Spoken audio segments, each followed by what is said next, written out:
Come back in, Jay.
Everybody else ready?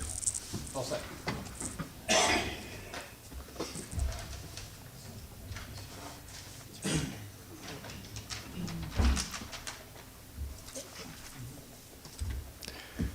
Good to go? All right, you guys, thanks for everybody for being here tonight. It's Monday, December 5th, 2022. What might be our last meeting for the year? We'll talk about that in a little bit. All the commissioners are present, including Town Manager Wade Yost, as well as Town Engineer John Strong. Town Attorney Jay Gullo is with us on Zoom.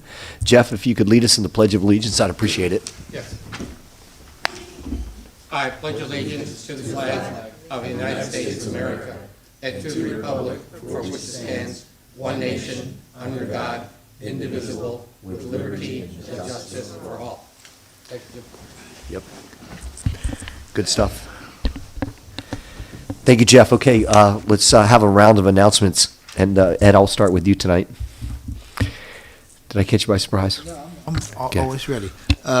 Just not necessarily announcements. Definitely wanted to give a shout out. Want to give a shout out to the committee that put on the lighting festival, and just Preston and the whole crew that was there, and then with Kathy Bupp and her team. So just outstanding event. Heard a lot of good news. Not only just the things here in town, but also going further down to locals and historically Medley district. So I thought it was a great event.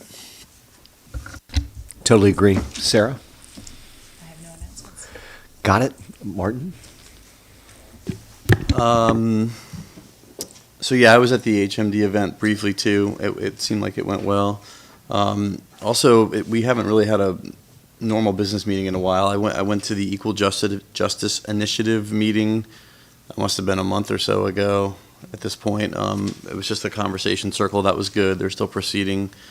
The other thing I was going to bring up maybe for you, Jeff, is David Terrio approached me about the idea, and I don't know if it makes any sense. John Strong might be able to comment to it offline at a different time, but about the possibility of making Fisher Avenue one way and then like the Wooten the other way. yeah, the other way.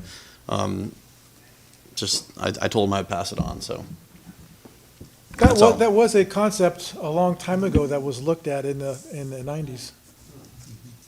It's interesting. Yeah, it is. It really is. streetscape that has always bothered me a little bit is that there's going to be a bike lane, but if I'm remembering the streetscape correctly, it's just one bike lane. Yes. There's not one each way. And I'm sure cyclists are going to be like, are you kidding me? I Like, think they did take, the second route was down Wooten Avenue.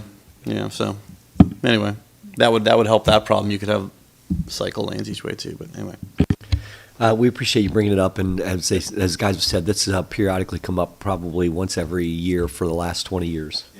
And it's always bears some merit to have some discussion about it, and Well, But, in the uh, context of streetscape and things are changing, Yeah. it's worth looking at Sure. again. no, it Especially if makes, it improves, especially if it improves its safety, where people hop across the road there between the Caliva River Supply and locals. we'll get to that. Anyway, yeah. Yeah, good. Martin, thank you for that. Jeff, announcements? I do have several, thank you. I also, like Ed, want to congratulate the Poolsville Events Committee and Preston's team for an absolutely fabulous tree lighting event. And I heard from several people it was like being in a Hallmark card, and it really was fabulous. So thank you very much, Kathy and everyone. Also, the Santa breakfast at the Upper Montgomery County Volunteer Fire Station on the following Saturday morning, Saturday, December the 3rd, was a great success. And I want to thank our community for all of that support. A couple of things I found here I thought were interesting. The Poolsville Seniors Club is having a Civil War Christmas. I think that's a lecture, or, time to register for the Historic Ag Civil War Christmas. That's going to, well, it's tomorrow, just December the 6th and at 7 o'clock. Also, well-known Kenny Scholes is going to be talking about historic ag reserve properties on December the 15th. Of course, we all want to remember National Pearl Harbor Remembrance Day is observed on December the 7th, of course. And also with the Poolsville Senior, they're going to have a Blockhouse Point pop-up walk with John Woltz. I've been on a number of walks with John Woltz, and it's always super informative. You learn stuff you never had any idea about. Also, the Poolsville Seniors has what's called an Amazon Smile. So if you're doing your shopping online, you can use their link, and then doesn't have any increase in cost to you, but there's then a donation goes to the Poolsville Seniors. Also, the Community Farm Share is observing their second anniversary, their second successful year, so congratulations to them. And the Poolsville Seniors also has updated their website to make it easier for folks to register to help out with all the things that the Poolsville Seniors need some help with. Now, in addition to that, I received a letter from Evan Glass. He was the Vice President of the Montgomery County Council, and the letter says, "Dear Jeffrey, thank you for taking the time to write me about the proposed property tax credits for public safety personnel in the county. Bill 39-21 establishes an annual property tax credit of up to $2,500 for police officers, firefighters, emergency medical technicians, public safety emergency communications specialists, the goal, and also, I think, correctional officers as well. The goal of the bill is to increase the number of personnel in public safety who reside within the county and to help recruit and retain these employees. So, very much appreciated on that. One last thing, which I found very interesting, and that is the Montgomery County Department of Transportation awarded to the Montevideo Bridge project in Poolsville, was the winner of the recently announced Excellence in Preservation Award by Montgomery Preservation, Inc. The Montevideo Bridge project, you know where Montevideo Road is? Yeah, down by Rockland's. Yeah, exactly, right. So the Montevideo Bridge project preserved, rehabilitated a historic one-lane bridge over Dry Seneca Creek that was originally constructed in 1910.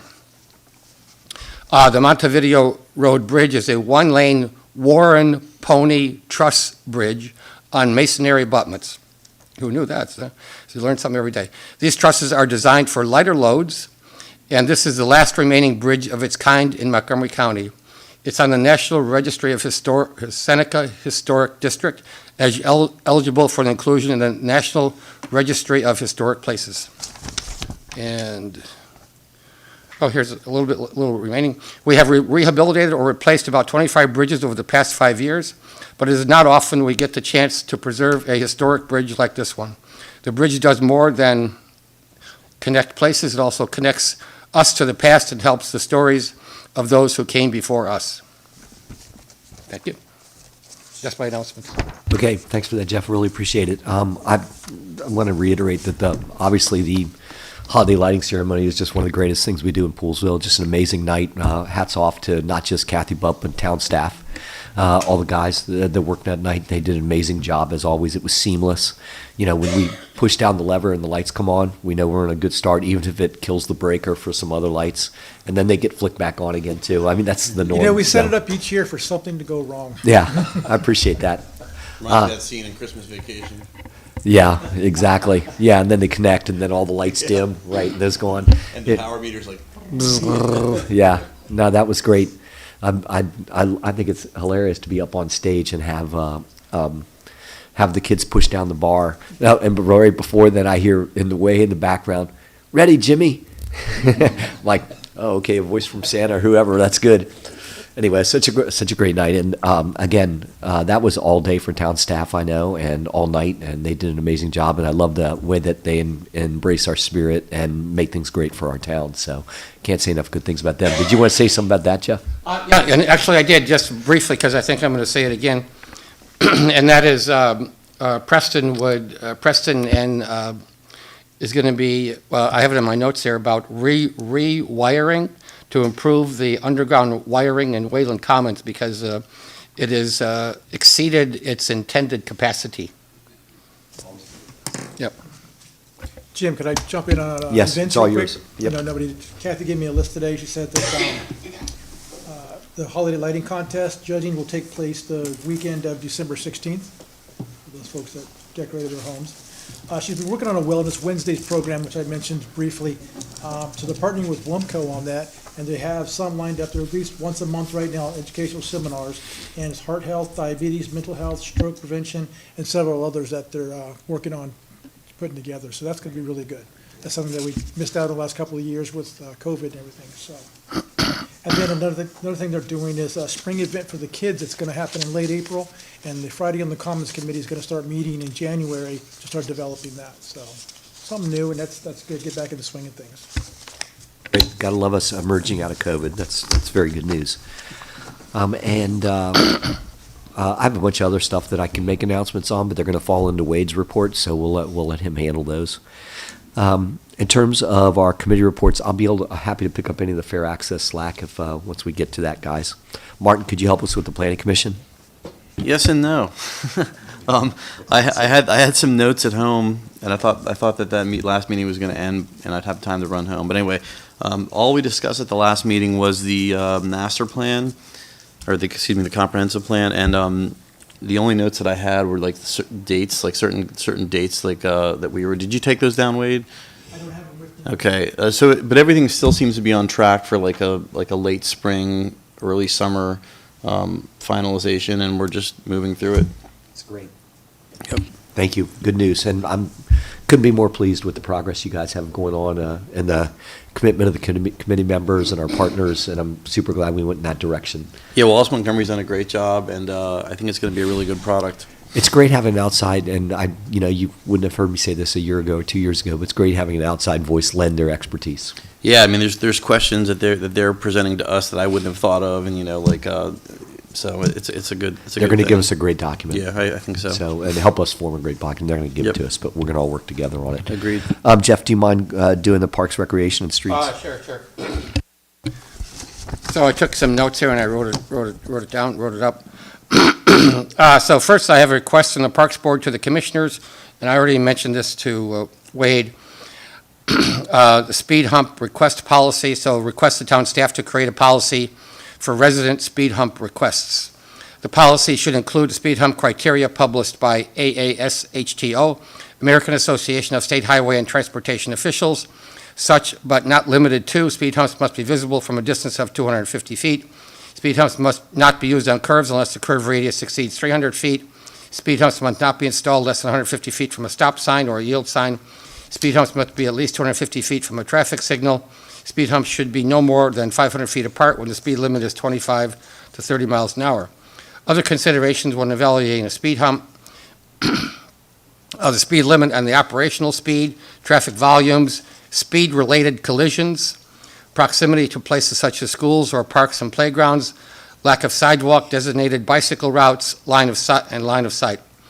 Where the request is not contraindicated by the AASHTO criteria, then request the Montgomery County Police Department to install a speed monitoring device in ghost mode.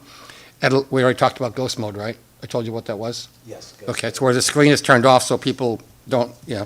Because some people slow down, some people speed up, so you don't get a truer reading. At a location that complies with the above criteria.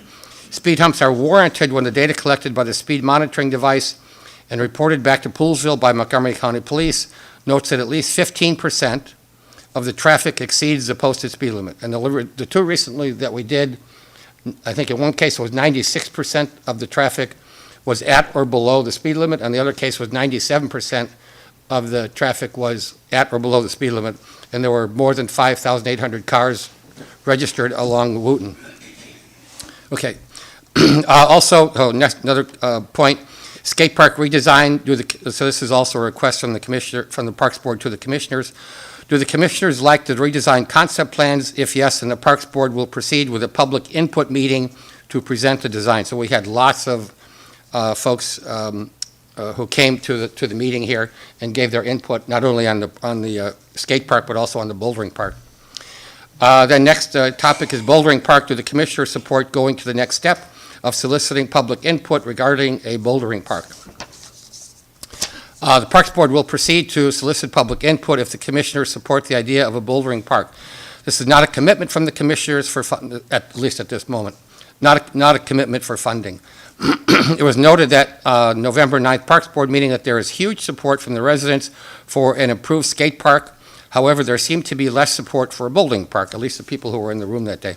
Subsequently, Commissioner Radigan, thank you, Martin, noted that more than 20 emails supporting a bouldering park were sent to the town, and we did receive them, so thank you very much for pointing it out. Also, AEDs, that stands for Automated Electronic Defibrillators. So I may have told you that myself and two other CPR instructors provided CPR AED training for the Poolesville Seniors Club over at Spear Hall behind that little church there. And we wanted to find out, is it possible for the town to investigate the possibility of grant money for the purchase of outdoor AEDs or public access AEDs?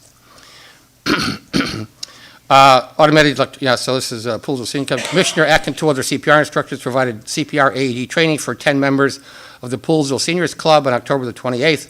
During the training, it was noted that there were several locations within Poolesville that have AEDs.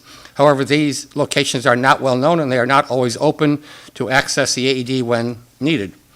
The Upper Montgomery County Volunteer Fire Department Chief Scott Graham, is checking with EMSIH, Montgomery County Emergency Medical and Integrated Health Services, regarding the Montgomery County regulations and information for PAD, that's public access defibrillators. So he's going to get back to me on that.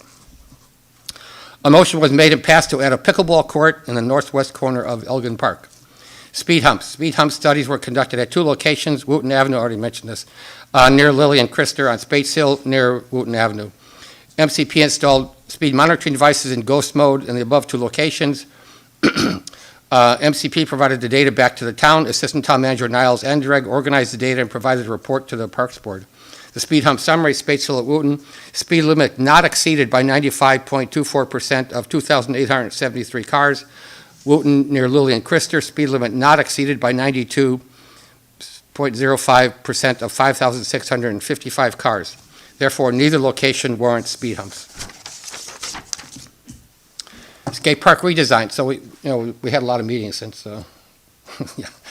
Skate park redesign. Pillar Design Studios from Arizona were contracted by the town to provide several design ideas to improve the skate park.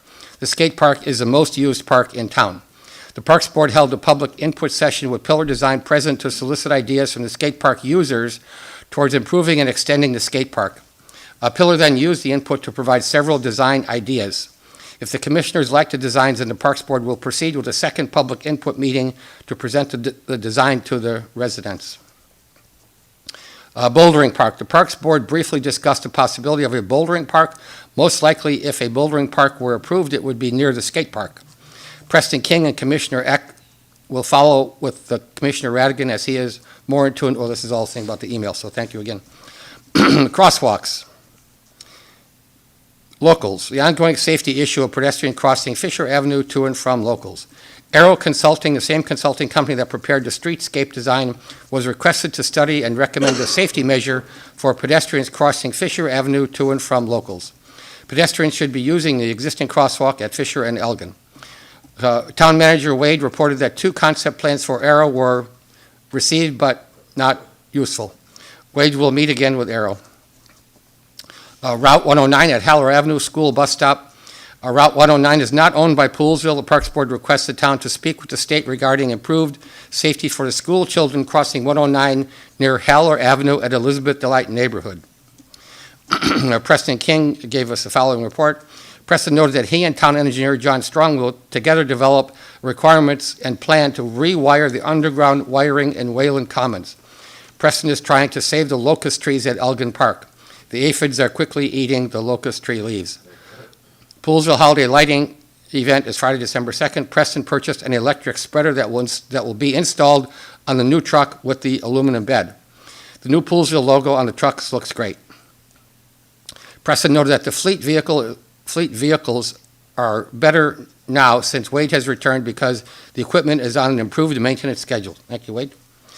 Preston noted that the crew looks good in their new Poolsville logo shirts. Preston noted that due to the increased area of mowing, the mower replacement schedule needs to be changed from 8 to 10 years down to 5 years. Preston noted that he looked into the possibility of a remote-controlled mower for improved safety when mowing steep hills. Preston noted, for example, the hills around the middle school pond are very steep and dangerous to mow. Preston noted that well number 4 and well number 14 are underway at Wesley Grove neighborhood. Last but not least, the Parks Board greatly thanks Niles Anderegg for his clear and thorough preparation of the materials and information for the Parks Board meeting. Thank you, Niles. And the agenda for the, what's today, the 5th? Wednesday's Parks Board meeting will include the speed hump policy, which has already been written up.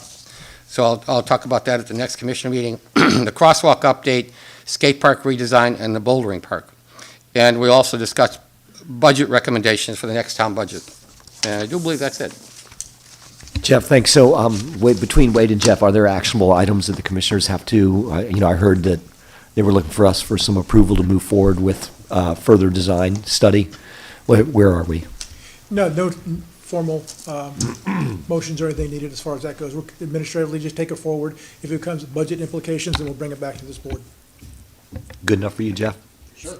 Thank you. Great. Okay. Thank you very much for that, Jeff. That was thorough. You guys, Ed, why don't you start us with fair access and sustainable Poolsville? All right, sure. So and I'll start off with fair access. With fair access, we have an event coming up on the 15th of this month. We will have some members of the Board of Education as well as the new members of County Council. It's more of a meet and greet. We're going to do a tour of Crossvines, and as a way of saying thank you for the support and with the expectation of continued support. We'll have our fair access meeting this Thursday here in Town Hall, 6:30 to 7:30. Then after that meeting, I'll be able to provide more updates. But there are a few projects that we're working on, but we'll have that meeting on Thursday to go into more detail with those pieces. In terms of sustainable Poolsville, wasn't able to attend the last meeting. I went to celebrate the 6 women who were elected to the county council. However, I do have some notes from that meeting. And so the Sustainable Poolsville group's been working really hard. In that meeting, they talked about the county council had passed the net zero building and impact and the impacts on that passing. It was a 9-0 vote. And so what we have to what will happen from that, it's the exclusion of the use of fossil fuels in almost all newly constructed buildings by 2026. And so, of course, there's more things to pay attention to and to figure out what those implications would be on future development here in our town. The other piece that was discussed in the meeting, it's looking at that dual streaming versus single streaming, and when it's time to go back and look at the RFPs for recycling.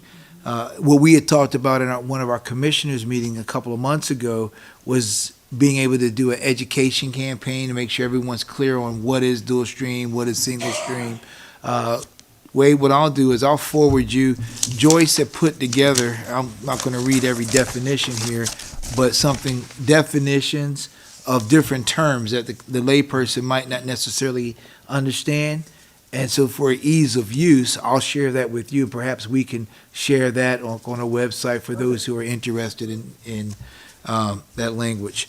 Let's see here, other piece, it's conversation's been around composting, looking at, is that something to explore? What are the pros and cons? What are the benefits to the town? What are the downside, upsides, and so forth? So that's the discussion, nothing for the commissioners to make a decision on, but it is on the radar to look at the pros and cons of composting.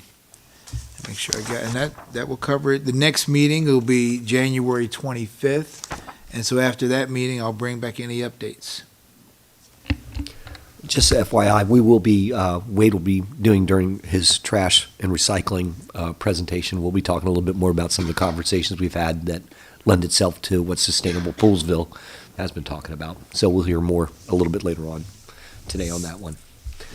Thank you for that, Ed. Anything else you'd like to add, Sarah? Okay, it's good. Sarah's not adding to the length of the evening so far. Very good. Thank you. We appreciate that. It's always good. Thank you for that. Okay, so we have the public comment time for our meeting tonight, but if I understand you're probably coming to talk about chickens. So if anybody is here for an agenda item, we'll get to you before the agenda item, but if not, if you're here for regular public comment, come on down.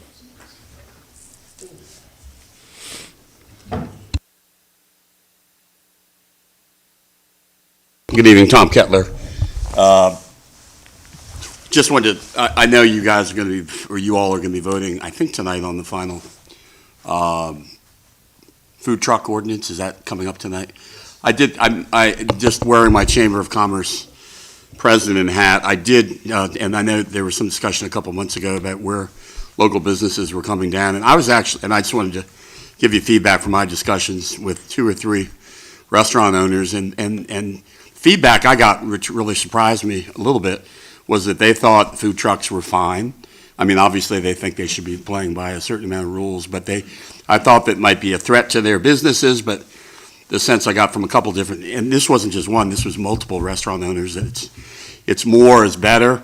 In other words, it attracts people to town. If that attracts people to town, they might go to the food truck, might go to the restaurant, and, back and forth. So I just thought that was interesting feedback from a chamber's perspective, and I think it was either you all or the planning commission had asked for some feedback, so I just wanted to, and I know you're wrapping it up tonight, but I just wanted to give that feedback back from the chamber. The one thing I will jump in on, I guess, and I know it has been talked about for 20, 30, 25 years, the whole one-way direction of Fisher Avenue. I don't know, chamber, I think probably would not be wild about that in terms of and again, I know it's not going anywhere right now, but I think you really have to think about the flow of traffic to the businesses, and not to mention the people on Wooten Avenue probably would be not terribly wild, because all of a sudden you're going to be putting a tremendous amount of traffic on Wooten right now that is not there. Not to mention if it cuts down on the commercial traffic in town, that's not a great thing either. I know there's safety and traffic considerations, but I just figured while I was up here, I'd throw in my 2 cents on that. And welcome to the board, Sarah. Thank you. Thank you for your time. Appreciate the commentary and feedback, Tom. And yes, I can't see us ever getting to a point where we're going to talk about. I mean, people can still bring it up, and I like it that especially when people are new to town, they think about that. How wouldn't that be great if we could do it this way? But it's just not. I think everybody knows it's not feasible for a variety of reasons. But I do like the idea. I think when we talk about bike lanes and the streetscape, and moving forward with potentially directing bicyclists to go down Wooten Avenue for their own safety, there's nothing wrong with that. So I think that's how we see that thing going down. Any other comment before we get into some of the agenda items in the minutes? None? Okay, so we have approval of the minutes, and we've got two sets of minutes to approve. One that included Sarah and one that did not include Sarah. So for the approval of the minutes of October 3rd, 2022, can I get a motion for approval, please? Make a motion we approve the minutes for October 3rd, 2022. Great. Do we have a second? Second from Ed. Any commentary, any corrections, any changes? Nope. All those in favor of approving the minutes of October 3rd, 2022, please say aye. Aye. And I'm going to put you down for an abstention, Sarah, on that one. So, Oh, I can't vote on. yeah, you can raise your hand halfway. But you're gonna get a chance to catch your first motion in just a minute here. Here it comes. I feel it coming on. Okay, November 14th, we had a brief meeting that installed our officers and our new commissioner, and great meeting it was. So we have a brief meeting on November 14th, 2022. We need approval of the minutes from that meeting. Could I get a motion, please? I motion that we approve the minutes from November 14th, 2022. Ah, excellent, Sarah. Second from Martin. First from Sarah, second from Martin. Great. Any other commentary on that one? Because if you do, you're going to change our whole structure if you want to change the minutes that night. Nothing? Okay, great. All those in favor of the approval of the minutes from November 14th, 2022, please say aye. Aye. Opposed? None? Great. Thank you very much. Both those sets of minutes have been approved. New business. Ordinance 234, backyard chickens. Wade, if you want to give us a little background on it again, and then we'll ask for any testimony from our residents in the room. Sure, this was brought to us by some residents looking again to change the ordinance to allow chickens.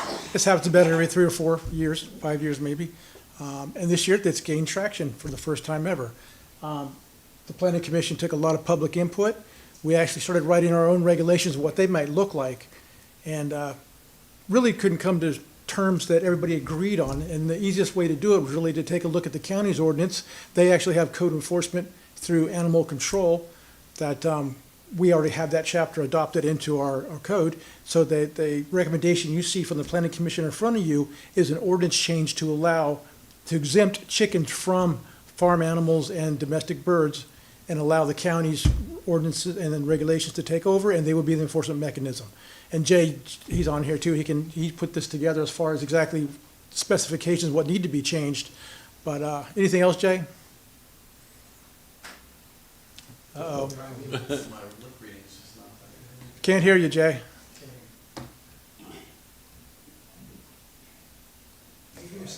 You got a volume button you turn up? Say again, Jay. It's up. They're up all the way. Okay, well, that's not good. While he's adjusting that, I'll just point out that the planning commission unanimously recommended that we adopt or drop that part of the ordinance that we do allow chickens. Yes. We're gonna call you, Jay.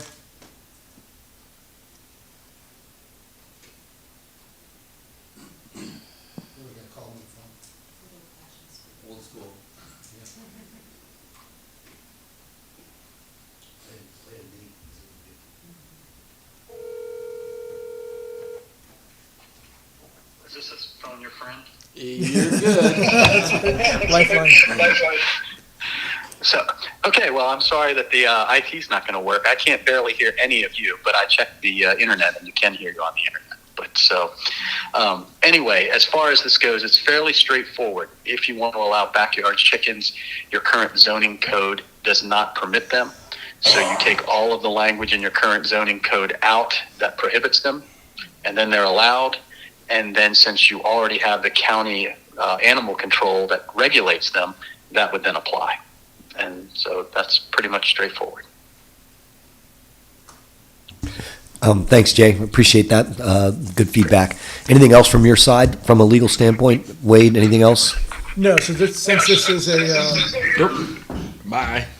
a zoning text ordinance change, we have to have a public hearing for it, so we need to set a public hearing this evening. And January 3rd would be the appropriate meeting for that to happen. I know we have some testimony coming up from audience members, and I don't know if, Jeff, if you're prepared to make any type of presentation tonight, or are you going to go with? Presentation, I did have some ideas. Okay, so hang on for just one second then. I prefer to have the residents speak up first, and then if you're coming to talk about it tonight, the floor is all yours again. I was not prepared to speak tonight. I was Okay. just here to listen. Great, and you'll have another chance at the public hearing too. So we appreciate it. And then not asking for you specifically, but if our first meeting in January is going to be right after the new year, so hopefully you'll be around. So, okay, that's good news. I mean, I'll just point out, everyone in the audience here, these three have all spoken at planning commission meetings and in favor of the ordinance and given great testimony and compelling testimony. Most of this, only one or two people objected to it, and the reasons that they gave were kind of debunked by people that had chickens in the past, or like lived next door to people that had chickens or whatever. So, yeah. Appreciate that. Thank you for that, Martin. Jeff, did you want to go on this? I did, yeah. So I have three kind of topics that I want to cover. One is backyard chickens, residential harmony.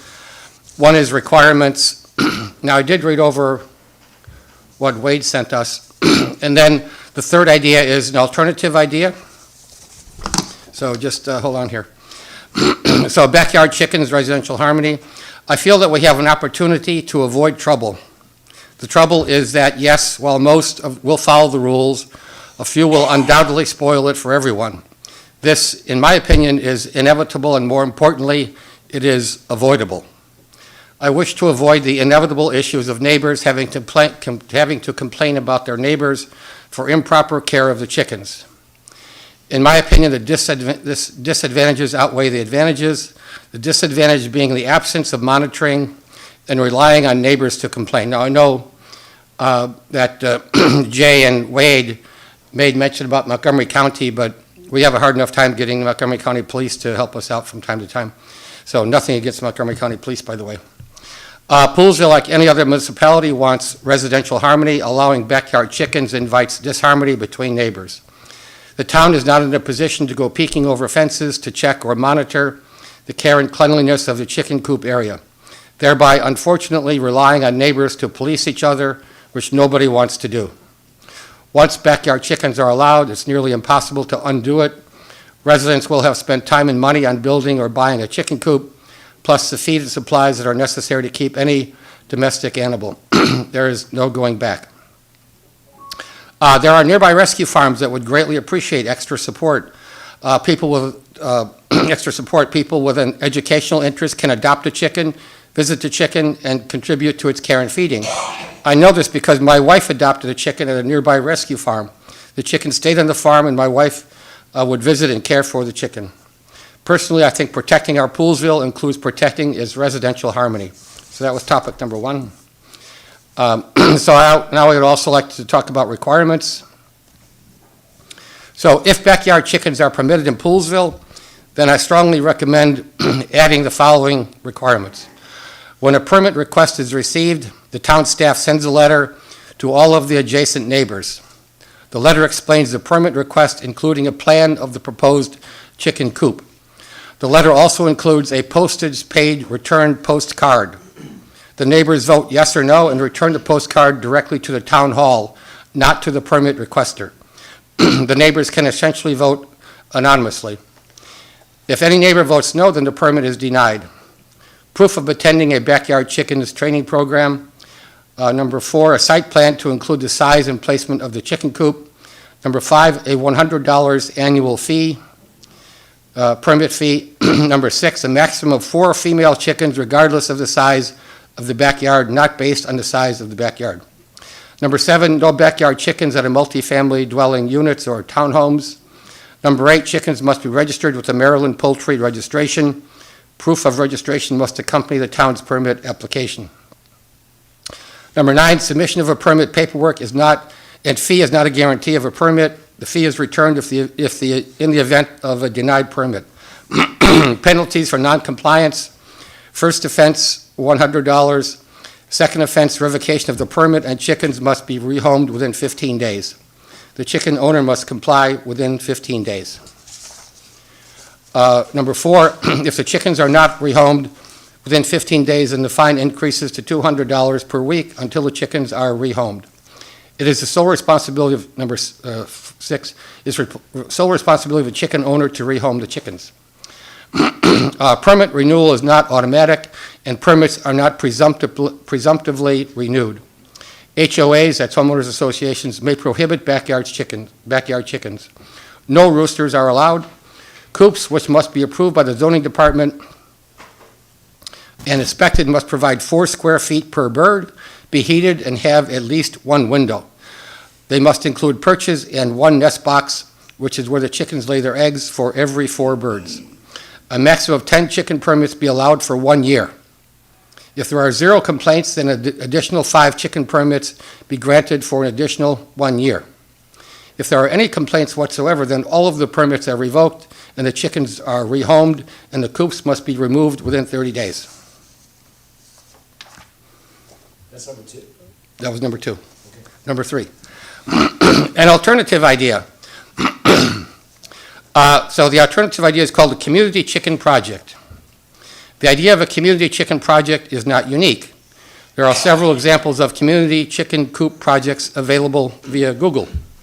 A community chicken project is essentially a chicken coop that is located in a common area. It is managed by the members of a community chicken project organization. A community chicken project has all the same benefits of education, animal care responsibility, and egg collection as individual backyard chicken keeping. The members establish an organization such as the Poolsville Community Chicken Project Organization. The organization is entirely responsible for the care, feeding, well-being of the chickens, daily cleaning of the coop, sharing of eggs, and all other chicken keeping duties. The Community Chicken Project Organization must provide a list of members and their contact information to the town. The community chicken coop would be located in an area accessible to the members. In Poolsville, the community coop could possibly be located in an existing park or on private property. The organization establishes an annual fee for members to join the organization. The annual membership fee covers the expenses such as, but not limited to, property rental, if any, building and maintaining of the coop and the coop area, food for the chickens, veterinary bills for care of the chickens, electricity to the chicken coop when it's cold, water source for the chickens, predator proofing the coop, purchase of proper sanitary food containers. The Community Chicken Project Organization schedules members to do the following tasks: let the chickens out in the morning, secure the chickens in the evening, keep the coop and coop area clean, check on the health of the chickens, feed the chickens, replacing the bedding materials, collect the eggs, equitably share the eggs with the other members. If the Community Chicken Project was placed on town property, such as an existing park, then, number 1, the Community Chicken Project would be loosely monitored for cleanliness by the town park staff during their routine park maintenance. Number 2, the Community Chicken Project Organization must provide a deposit of money equal to the estimated cost to remove and restore the town property to its pre-chicken condition. The town staff would have no responsibility to clean up the chicken area. All cleanup, care, and feeding is the sole responsibility of the Community Chicken Project Organization members. If an uncleanliness condition is found, then the town staff would notify the town manager and that the chicken area is not properly cleaned up. The town manager or designee would notify the members of the Community Chicken Project Organization to clean up the chicken area immediately. If the Community Chicken Project Organization received 3 such cleanup notices and does not comply within 2 days, then the Community Chicken Project Organization members will receive a remove, rehome, and restore order from the town.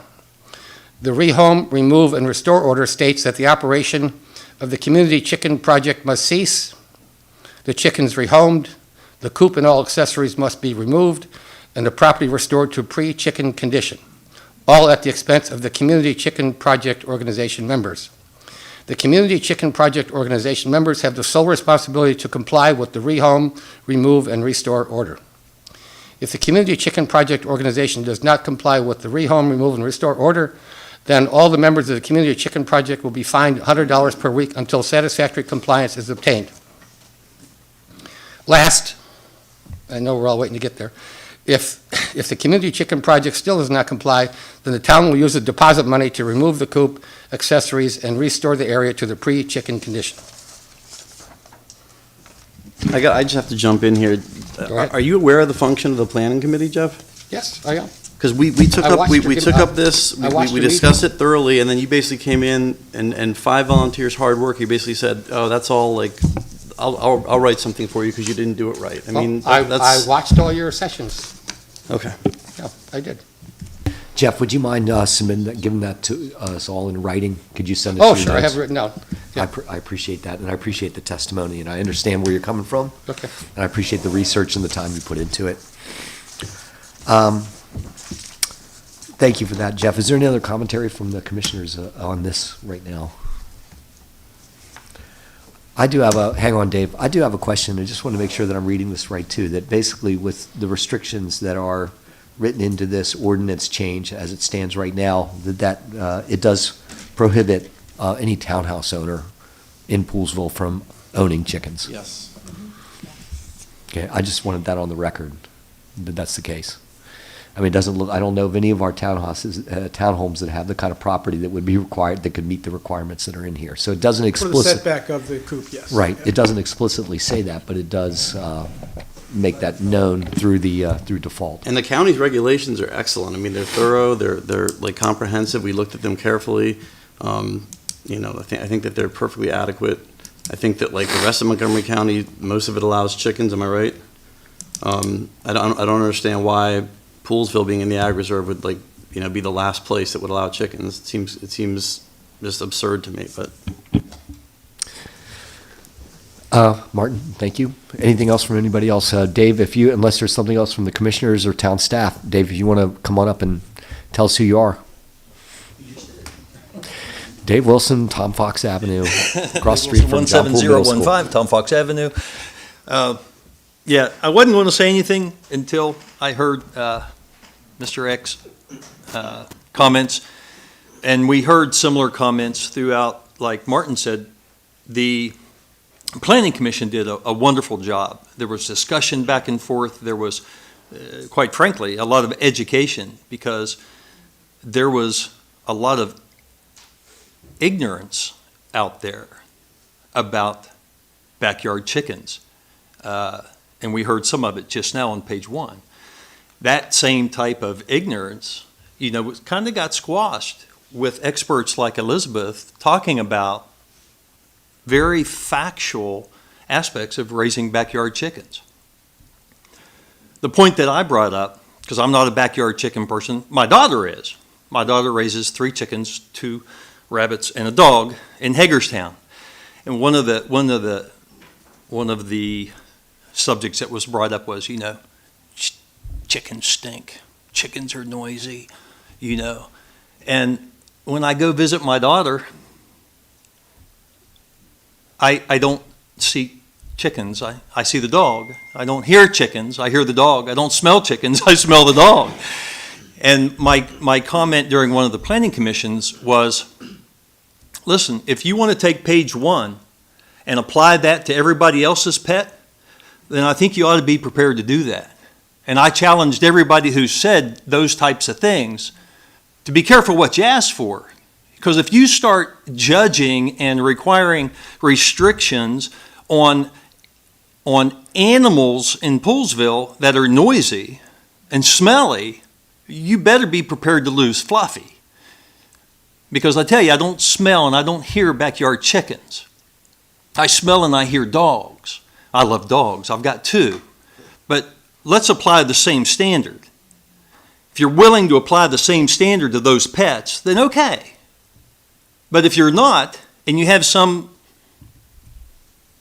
grind against a backyard chicken that is useful and educational and all those other things that we've heard in the weeks and months of the Planning Commission, okay. But be prepared to apply that standard across the board. Thank you. May I speak? Well, thank you very much for that. And I did tell Martin a story a while back, and it had to do with the people who lived across the fence from me they had two enormous dogs. And this is really off the topic, but maybe it's on since you brought it up. Whenever we would even go by the kitchen window, the dogs would start barking. When we were out in the patio, the dog would bark endlessly. So would I like to apply that? Yes, but I know I can't. The other thing is that I did a lot of research and I watched the meetings on the Planning Commission, and that's why I added this whole 2 pages here on additional requirements that I felt were not already in the requirements that came forward.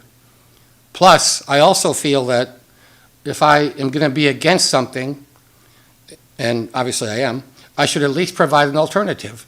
And so that I did. I did a lot of research. I did a lot of searching on the Google, watching videos, and I got a lot of links, and I looked at all that stuff. And that's why I'm offering this idea of a community chicken project that wouldn't necessarily be in responsibility for the neighbors, because in Montgomery County, yes, I can understand the animal, I forget what it is, they might be technically written down responsible to monitor this, but in reality, that's not going to happen. I mean, it literally isn't going to happen. It's going to require someone to call the town hall and complain. And that's what I would like to avoid. And I think this other idea of a community chicken project takes care of a lot of that, because then it isn't in a lot of these different backyards where it literally falls on the neighbors to complain. We heard lots of testimony that other municipalities, that neighbors didn't complain. I mean, like Kevin Schramm pointed out, he called a couple different places and asked, like, how many complaints did you have with chickens last year? And the answer was like none. I think most municipalities were literally none. So I think most of us on the Planning Commission came into this a little bit skeptical. In the past, I've not been in favor of chickens, but like I was convinced that like I said, I don't think it's too strong of a word to say. I think it's absurd that we're not allowing them. Sure, of course. I think this is such a great example of really effective public education. I've watched and read the materials that have been presented and discussed at length in the Planning Commission, and I really respect all the work that everybody has invested in considering all the different perspectives, and I think the planning commissioners have all done a great job of that. I think one thing that we really need to consider is, I'm going to say, efficiency, that our town staff are already doing more work and have more responsibilities than really they can already manage, and we're talking about probably needing to expand staffing. And so to add regulation and enforcement of this pretty elaborate additional zoning requirements in an alternative plan, I think is not realistic. The county animal control policies seem to be working really well in the rest of the county. And why reinvent the wheel if it's working really well elsewhere? And I don't see our room packed today with people from the townhomes feeling unfairly left out of the opportunity to have chickens in their yard. I think people move to spaces based on what they desire to do. And so I think that would be a different conversation if we did have a lot of people from townhomes here wanting to keep chickens, but I haven't seen that. I haven't run into that in my conversations with people. So I guess that's my way of saying I really appreciate the work the Planning Commission has done and the education efforts from our community. So thank you. I do think David brings up a good point too about, like every argument against chickens is also an argument against dogs. So, I mean, I don't think it's like ridiculous to point out, well, if, dogs are louder, they smell too, if you don't take care, if you don't clean up their mess. you know, and then there's the component of dogs could bite people, could, you know, so I think that that's a great point you brought up, that, you know, if you're going to be against chickens, then we should address dogs. And I don't want to do that. I mean, I think that people should be entitled to have dogs and chickens, not necessarily together. Ed, you're the only one that hasn't spoken up so far. All right. Anything? So in terms of listening to everything that's been said, and just in my own discussions with neighbors and those who are interested in chickens, I haven't had anyone sit down and pull me aside to share concerns about backyard chickens. What I would like to do, though, is also follow that process we have in place. And so I believe we talked about having a hearing, or public hearing, on January 3rd. And so I'm reserving judgment until we go through and have that public hearing, because it's not really about my feelings or opinions, one way or the other, but I'm going to really be more wedded to the policies and processes that we have in place. I respect the work of the Planning Commission. And then I think the next step in this process is to hear from the community, give the community an opportunity to come in and share their thoughts one way or the other. And then after having all of that feedback, then I'll be very transparent. Then I'll methodically listen, I'll attentively listen, then methodically take all the things that have been shared and then make a decision one way or the other. So I'll reserve personal opinion and go with that process that we have in place. That all sounds very reasonable. I'll just point out that we've had not an official public hearing like we're required by law, obviously, on the commission level, but the Planning Commission has had all kinds of hearings and heard from a whole bunch of residents. And, you know, as I've stated before, like the overwhelming majority of the people were in favor of it. And the people that were not in favor of it, like, you know, all had the same argument. And again, it's like, you know, well, they're loud, they're going to smell, and we've heard from people that have actually kept chickens, and the people testifying that they're loud and going to smell have not kept chickens and not lived next to people that have kept chickens in most cases. And, you know, so apparently, you know, those are perhaps, I don't want to say unfounded arguments, but, you know, so anyway, there's a lot of public testimonies already happened. But again, I think you're right to, I mean, obviously we got to listen when the public hearing is and see what people have to say. Everybody said their piece behind the desk so far? Okay, very good. So Jeff, you're going to send us those, your remarks and your commentary. Martin, I appreciate you relaying to us the Planning Commission's decision-making on this and their direction. Jay and Wade, thank you for marking up our ordinance so that we have something that we can potentially vote on after we have our public hearing, unless there are changes to that as well, which I'm open to discussing after we have our public hearing on it.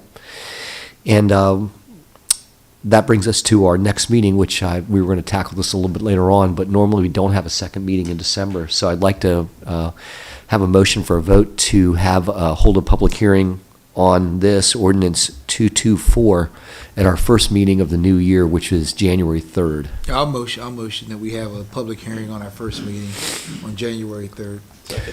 Motion by Ed, second by Martin. Is there any other discussion? None. All in favor of setting the public hearing for ordinance number 224, backyard chickens, for January 3rd at our regular town commissioner meeting, please say aye. Aye. Opposed? None? Okay, we're going to have a public hearing. Ooh, speaking about another public hearing, next up on the agenda is ordinance 223, ethics. Understood. Thank you. Thanks, Dave, for your commentary. Okay, Jay. So what you want to hear, because I had to turn the volumes off. Yeah. We're getting ready to tackle the ethics ordinance, and it's all you right now. Okay, the ethics ordinance, everyone. You know, we talked about this several months ago. The state changed the ethics law and said that all municipalities had to upgrade theirs to certain state standards. It was actually 9 changes. The version that you've had in front of you has big highlights where those changes were. I'd like to say that we could go over them line by line and you could make all the changes in the world you want, but you can't. They're required by the state to be put in there. And you gave the green light to this a couple months ago because we had to send our proposed draft to the State Ethics Commission, and they met in November to review ours and approve it, and we received the approval letter saying we are now in compliance once you adopt this. So what you have in front of you tonight is the new ethics law that the town has to adopt, and so you should adopt this. There's no public hearing required. It's not a zoning ordinance. Once you adopt this, then I'll work with the staff to change the actual form, because some of the forms will need to be changed and blessed by our ethics commission. So we're almost to the goal line. They could adopt this tonight, Jay? They can. Jay, you can speak to him probably. I doubt he can hear me, but Jay, is there any highlights to go over on this? I know there's multiple changes. Is there something that stands out? There's nothing, I mean, of course it all applies to us, but practically what applies to us is that in the event there's any lobbying done by the Maryland Municipal League to our members, we would have to report that. In the past, we would not have to report that. And that's most of it. The rest works with the University of Maryland systems. None of you are involved with the University of Maryland systems, so that's really none of that. And we can't retaliate against somebody who would make an ethics complaint. That's pretty common sense, but now it's written into the code. So there's nothing earth-shattering here, just little incremental changes. Very good. So if the commissioners have had enough of an opportunity to review this, I'm prepared to put it out on the floor for a vote. Go ahead, Jeff. Well, Mark had his line on first. I was just gonna say, I've reviewed it and it looks good to me. I'm prepared to make a motion, but go ahead. Jay, what would be an example of an MML, a Maryland Municipal League person lobbying a Poolsville commissioner? Let's say that they, for no reason other than the fact that you're a commissioner, gave you a free hotel room in Ocean City. You weren't presenting, you weren't teaching, you weren't doing anything. They would then be trying to get favor somehow from you. And so you would have to report that. It wouldn't mean they couldn't do it, but you would have to report that. So these were directed at MML and at MACO because they are non-lobbying organizations. So they're exempt from lobbying laws. This brings them in compliance with lobbying laws. And could you remind me what MACO is?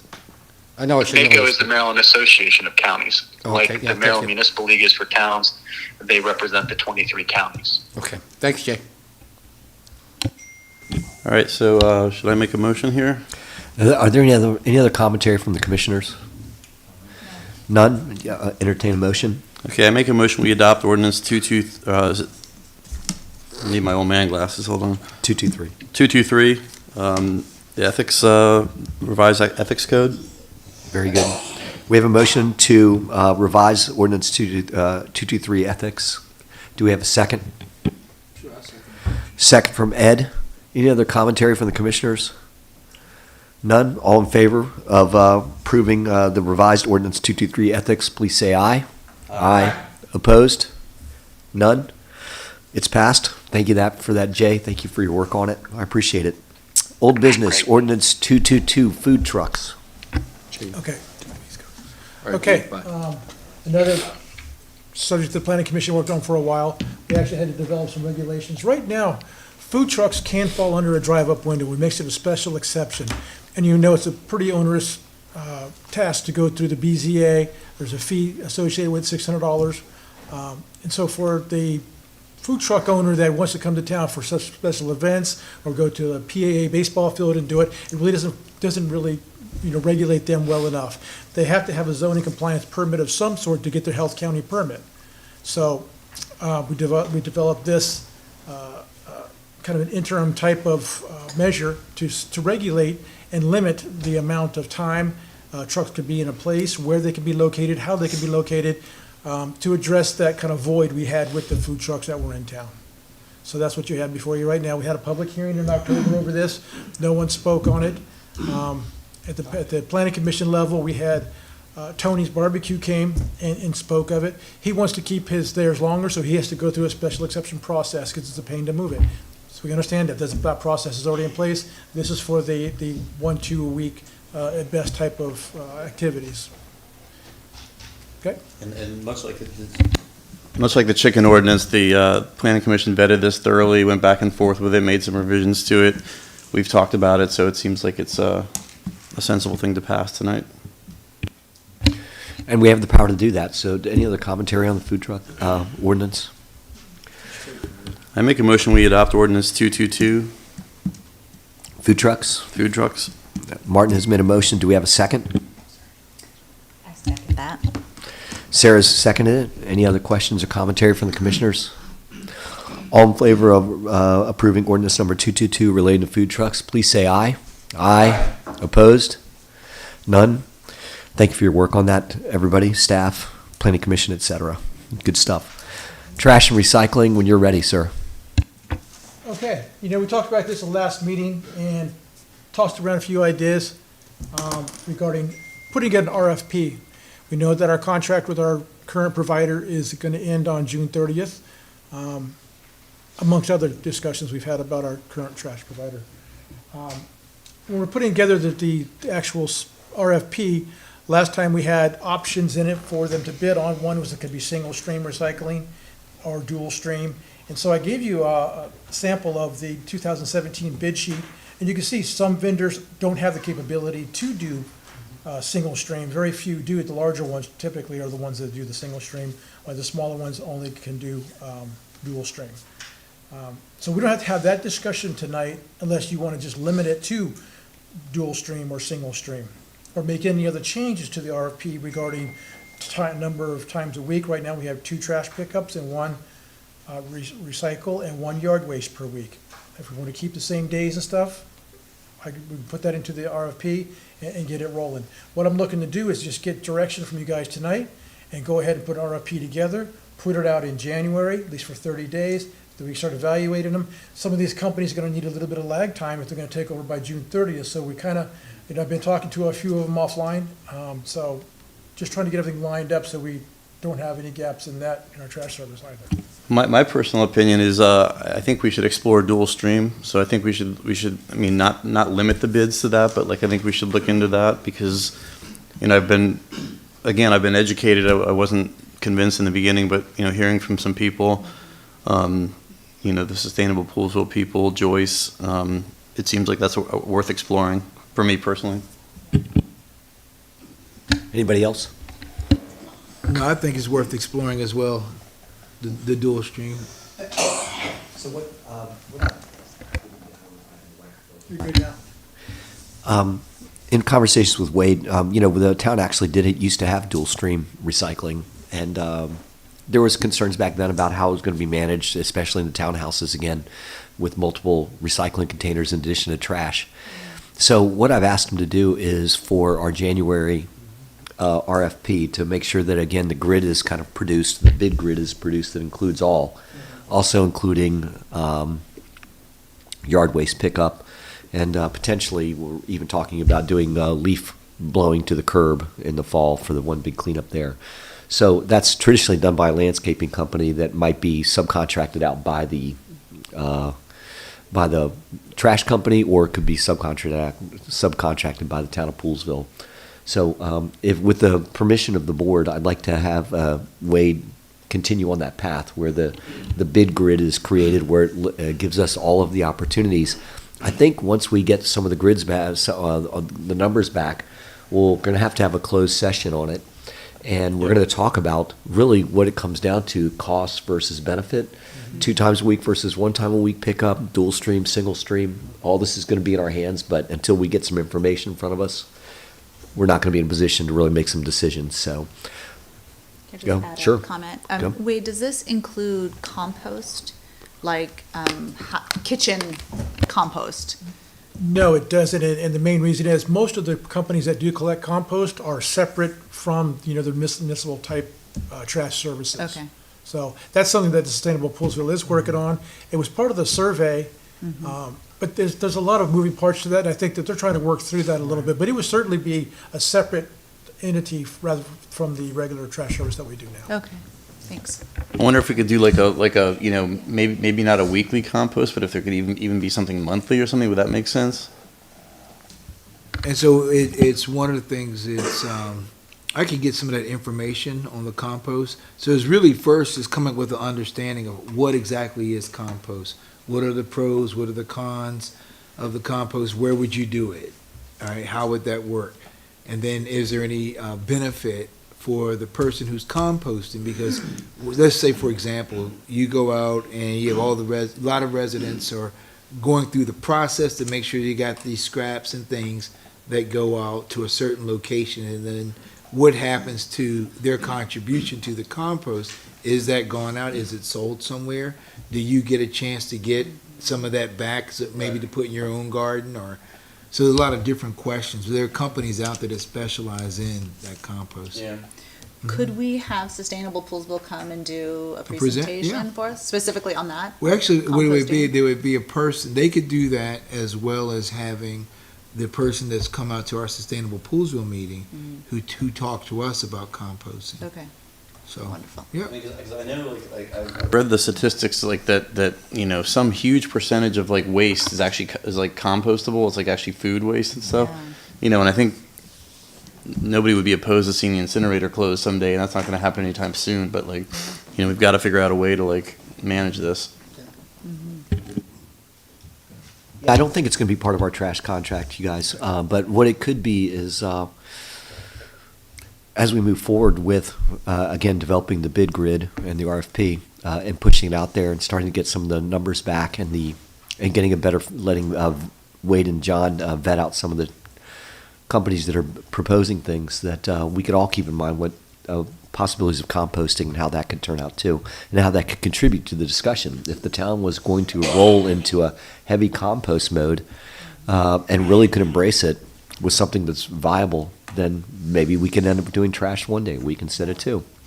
So I want to let the guys go and do their thing. Yep. And then let them report back to us if that's okay with the rest of the commissioners. We don't need to take a vote on that. And am I missing something else on that, Wade? I'm good with that. Okay, very good. Is Jay still on the line? Yeah, I'm ready. So before Wade gets into his town manager's report, we have a deadline coming up of the end of this month for alerting Wade if we're not going to renew his contract, which expires at the end of January. So Jay can give us a further explanation on this. It is something that if we took zero action, it would automatically extend. But Jay, you can give us some more details. Sure, everyone. We executed the contract with Wade last year at the end of January, and it was for 1 year, and then it said it would automatically renew if either party didn't give notice for 6-month increments. So it's going to be a perpetual thing.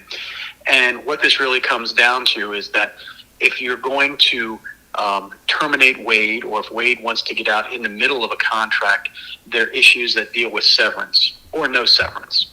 But if you do it at the end of a contract term, then the severance issue on both sides doesn't come into play.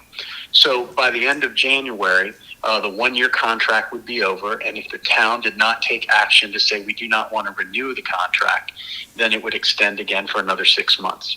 To take action that you say you do not want to renew, you would need to give 30 days notice. So that would be by the end of December, which means you would need to take action collectively sometime between now and the end of December to say we do not want to renew. If you want to renew, then you don't need to do anything, and it'll renew automatically at the end of January for 6 months. Jay, thanks for that. Jeff has a question. I'm not sure if you can hear him or not, but I appreciate the explanation. Jay Howell, speak louder. What if we wanted to extend the contract for more than 6 months? Because right now you said it automatically extends for 6 months, but what if well, of course I haven't asked Wade about this, but what if we wanted to extend it for more than 6 months?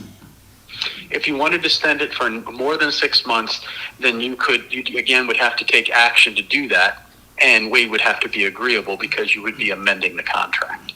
And so, I mean, the practical way you're getting to this is if you're obviously going to extend it for more than 6 months, you're not going to give the 30 days notice, which means you wouldn't have to do anything this month, which means in January you could take action to extend it to another time period, and we would have the ability to talk to Wade and and you could talk among yourselves.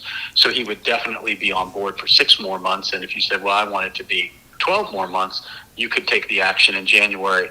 It wouldn't be unilateral, obviously. You all would have to agree, and so would Wade, and we'd be executing a contract amendment. Oh, okay. Are you done, Jay? Can I speak? Yeah, I am. Okay. Thanks, Mark. Thank you for that. It's very helpful. Personally, I'll speak for myself. Like I think Wade's doing a great job, and I'm good with the 6-month increments. I mean, if Wade is, I don't see any reason to rewrite anything. But I think Wade knows where we all stand, and we're all pretty happy with his work. At least I am, and I think probably the rest of you are. So I don't see any reason to mess with the 6-month increment thing if Wade's good with it. Jay, do we need to take any formal action besides our discussion? Does it need to even be a consensus to not to not give him notice? No, you don't need to take any action, and I don't recommend that you do. We'll just note in the minutes that it was discussed, and That's it. the automatic renewal picture provisions will kick in. Good for everybody on a general consensus, not really discussed, more than discussion basis? Yep. Okay. Yeah. Jay, thank you very much for your explanation, Jay. I appreciate you diving in there. Great, no problem. Let me know if you need anything. Great. No, I'm not happy. No, it's on. I know you're probably not happy because we didn't go further with a 1-year potential, but if you want to make that an agenda item in the January meetings, feel free. And I appreciate you bringing it up, and it's, it's certainly worthy of discussion. Well, it just kind of feels to me like 6 months just comes and goes awfully quick.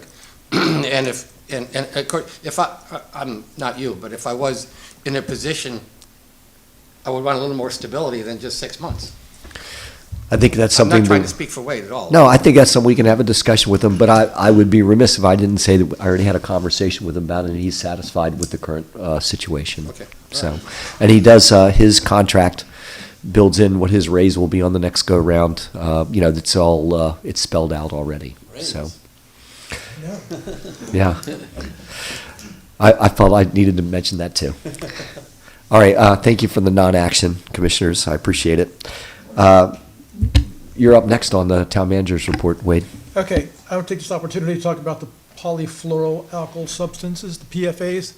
I sent an email out about it, but I'm also supposed to do a public announcement, so this will count for that, along with the notice, the Tier 2 notice that we're not required to send out. It's recommended by MDE that we send it out. And anytime they recommend something, then you should probably do it. There's no reason not to do it, and every reason to do it. So the PFAs are EPA and MDE 2016 started doing different studies of different water systems across the whole United States looking at PFAs. It's a chemical that breaks down super slowly or not at all, and it actually builds up in the body. You can eat fish from it. You can, it's in water. It's like so many different contaminants that are out there these days anyways. It has health concerns for liver and kidney functions and different things like that also. So they tested all the wells in Poolsville, and 2 of the wells had elevated levels. Well 2, which came in at about 18 parts per trillion, and then well number 3, a little bit higher, was about 32 parts per trillion. So EPA right now doesn't have a regulation for it. They're working on it. 70 parts per trillion is what they're working on. So we're well below that threshold that they're talking about. But there's still health advisories that they want to put out. And that's typical. If you had half the maximum contaminant level, MCL, of nitrates or anything else, you have to put a notice out, which we do in our water quality reports each year. All that language is in there. So it's right in line with that. We have taken well 2 and well 3 offline right now, which reduces our capacity a little bit. We're still able to produce about 977,000 gallons per day. Right now, we're using between 500 and 550,000 gallons per day, and we're permitted to withdraw 650,000 gallons per day. So I feel confident we're fine where we are right now with this. We'll watch this as we get into spring and summer and the pool fills up and all those type of activities that do increase it, and how that weighs in on our well. If we have a drought condition, we watch the levels of the aquifer. So there's so many different components that come into it, but taking those 2 offline. We also have well 7 offline currently because the well pump, through that last storm we had, I talked about it, we still don't receive the pump yet. It's on order, it's on a ship in Chesapeake or somewhere coming up. So once that gets in, that'll be fixed. And then well 4 and 14 also should have been online already, and I'm gonna put together a whole report on why it's not online yet. But it's, once that's online, then we'll be fine. So, and which may happen by summertime, hopefully. If all the parts come in, we can't get a meter socket to hook up to the electric. Transformer. So, And you probably told me this before, because I know I spoke with you about these wells. Could you just remind me why well 2 and 3 are offline? okay, well 2, we take offline every winter because it's a cartridge filtration system. It was declared to be under the influence of surface water back in 2000, I think it was. And so there's a cartridge filtration system on there for E. coli or any bacteria that might be in there. So once you expose well water to a surface water treatment, then it has to go through a chlorine contact tank, which slows down there's the baffles in it, and the water has to go through. It has to be within from start to finish with no short circuiting, a specific time period for the gallons per minute that are going through it to make sure there's no bacteria in the water. So it's an above ground 10,000 gallon tank, and the parts of it will freeze during the winter, so we take it offline. We have that issue with our tanker as well. Exactly, Can't leave it outside. exact same thing, Leave it outside. yes. And you also mentioned, so, well 7 is broken, so that's why that one's offline. And I just didn't write fast enough to capture, you said we're currently using 550, About 5 to 550,000 gallons per day. oh wow, per day, yeah. And our maximum is 750, right? 650 is 650. the draw permit, Okay. 920,000 for the peak day of the peak month. Oh, yeah, so I kept the 750 number in my mind because that's the That's wastewater wastewater, treatment plant. Okay, swell, thank you. okay. Maybe you're getting to this, and I'm sorry if I'm No, please. stealing your thunder, but did you say something in the email? I recall something about like, is there, and the question is there a way to filter some of this stuff out? Like, are we going to retrofit? Exactly, so Okay. exactly what we're doing right now. John's got a hold of a couple different treatment guys, and it depends exactly which molecular structure of the PFA that it is, how you do it, whether it can be an anion exchange, or it can be, even charcoal filters can take it out. So it depends exactly what the molecular structure of the PFA is, because there's like a list of 20 that fall into this category. So, yep. So we'll be hearing much more about this. There could be budget implications. MDE's coming out in January with release of grants for this. We've already have all our paperwork in place. Also, Jay's working on the lawsuit thing with the nationwide lawsuit that's going on with PFAs to get money for treatment processes, so. You'll obviously stress when you send out information about this that we're still well below the national limit and all that. Yes, I have to be very careful. I'm not allowed to dummy it down or make it seem not critical. So it's going to be very specific Well, language. it should be very honest. I And mean, that's I'm why I not- want to I'm have not- this conversation, yeah. here, people can, watch the YouTube and Yep, and yep. hear about it, so, Good deal. Thank you. okay. Let's see, wastewater plant construction, hey, we're underway finally. It's only been, how long, John? Waiting for the grant monies to be approved by the Board of Public Works was the longest thing, but the 7 million was approved, so it's underway. Electricians are working inside, and you want to add anything to it, go for it. Is that the denitrification? Yes, Yeah, denitrification filter system. It's actually three buildings.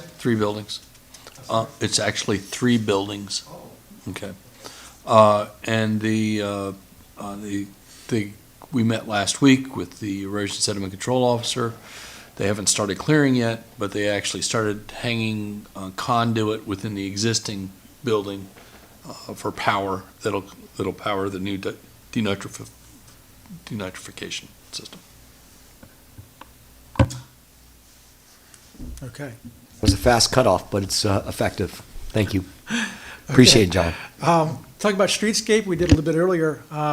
Jim and I met with, and Niles also, and John Strong met with HMD and Jeff Walsh, who owns the property right here, to talk about streetscape and how it's going to impact the front of Old Town Hall. So we had as Jeff, you mentioned, the arrow concept, which really didn't take into account the pedestrian safety issues that we're trying to work through, as well as line of sights from some other examples that were just, it wasn't working, it wasn't good engineering at all. So we would want to talk to them to see, they're there all the time. They see what happens. They have people coming in and out. What are the challenges they face? And so we really got some good input from them as far as that goes. We also met with Clifford from the Willard Project this morning. because one of the ideas, and Link, you had talked about it with me, was maybe we could talk about getting the sidewalk and stuff in place to create a crosswalk across Norris and facilitate the movement of pedestrian traffic through there rather than cutting through between the two places. So I was able to get an update from them at least of where they are in the process of that project. And they're still with stormwater management with the county. They think that by summertime, they'll be able to start talking with some developers, and maybe they can, get the process running. They're still working with the county also regarding their impact fees, so they have a lot of steps to go. So that's why I figured this was gonna happen. Our streetscape's probably gonna happen before this is gonna happen. And so, we kind of got the okay to work with their engineer, get their stormwater plans and see, can we put some of this stuff in place that's gonna facilitate at least the pedestrian movement? Or maybe, once they go to record plat, we could actually get that parcel that's supposed to be a park area and make it start working for us, so. They could put the sidewalk in first, that would be great. But it sets back, but it goes in that house, well, we get part of it, but part of it goes through the front of that house. Because it sets back so far, so right now, so we've also ordered our survey, which we had to do for our streetscape. So you'll see in January, they're gonna survey all of Fisher Avenue all the way down, both sides. You'll see flags that paint everywhere. That's what that's gonna be. Once we have that information coupled with the engineering information from the Willard project, we can put together, hopefully, we see grades and stuff and what's actually possible to build now that doesn't have to be destroyed when they go through the process. But we just wanted to open the door and try to work our way into it right now and see what was possible. So it is possible. So we think. To what degree, we'll have to find out. But they weren't against it, so that was good. I also sent a letter out, or the email from the State Highway about Fisher Avenue and Spades Hill. We're trying to lobby for improvements there. I guess I didn't run across there enough back and forth, but I was surprised they put that in the letter, that enough pedestrian crashes had not occurred in that intersection. Take one for the team, You know, right? Tell them come out there and be there themselves. I think that the real issue is State Highway looks at an intersection, a Georgia Avenue that's a state intersection, and places intersection in rural areas like this, and use the same standard applications, and that's exactly what happens, so. You bring up a good point, though, in terms of applying the same standard to two different situations.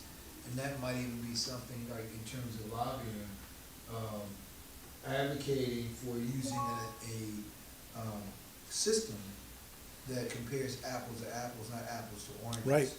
Because if you do it the way they're doing it, we're always gonna get rejected. Yes. You know? And sometimes it's gonna take, our delegates and our senators, to get involved and make calls, and we've done that before, Plus, and made I was improvements. Thinking about with the D15 team. Yeah. You know, I thought at the last meeting that SHA was gonna make improvements. So they said they were gonna improve the signage and the visibility of the crosswalk, I guess more reflective paint or something, but, It's a different striping. Because we asked for a pedestrian safe zone in the middle. yes. They said no. Just look at this, look at it as like they had to establish a baseline and we had to get a baseline from them, and now we can react to it and put our Yeah, own effort we've been into down it. this road before, and we keep lobbying. Yes. So, as far as the planning commission, the comprehensive plan, they sent out today some draft language, and I shot back, I said, we gotta make sure we keep lobbying the county, like for the crosswalk we want down here by the county pool, that's a no-brainer, it needs to happen.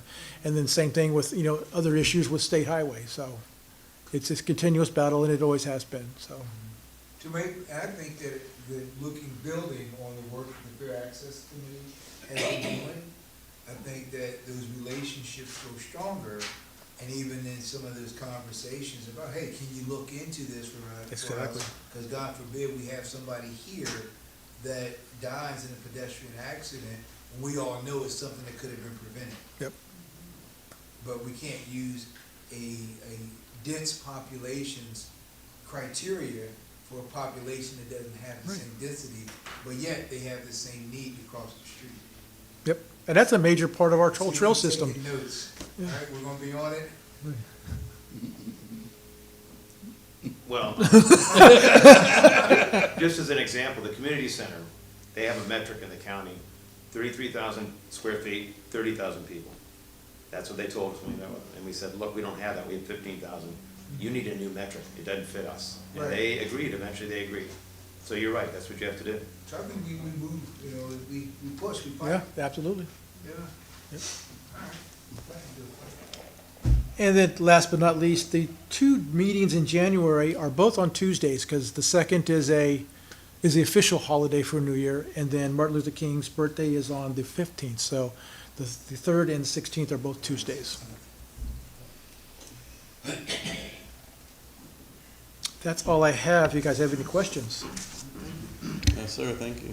Wade, just, Jay texted me on this, and I wanted to give the commissioners a kind of really basic update, which is for the purposes of the negotiations that are taking place right now.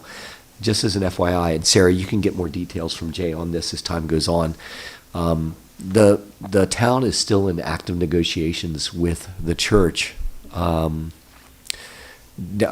by the intersection by the what's the church name? What's the St. Peter's. St. Peter's? I'm sorry. Yeah, the Episcopal Church. There's still negotiations with the Episcopal Church on the settlement of the flooding of their basement. We've had good, legitimate dialogue back and forth. Insurance companies are involved as well. And we're basically girding towards a settlement. It's taken some time because the insurance companies on both sides have requested very specific information that has been slow in coming.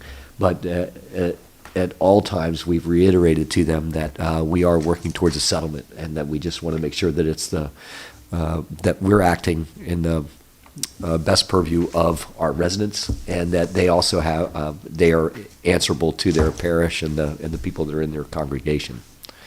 So there is more to come on that. You can get more details, but it is active and it has not been settled yet.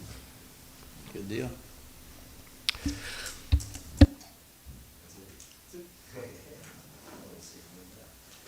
All right. Very good. Does anybody else have anything for the order tonight? I make a motion, we adjourn? Motion to adjourn, second from Ed. All in favor of adjournment, please say aye. Aye. We are adjourned. Thank you.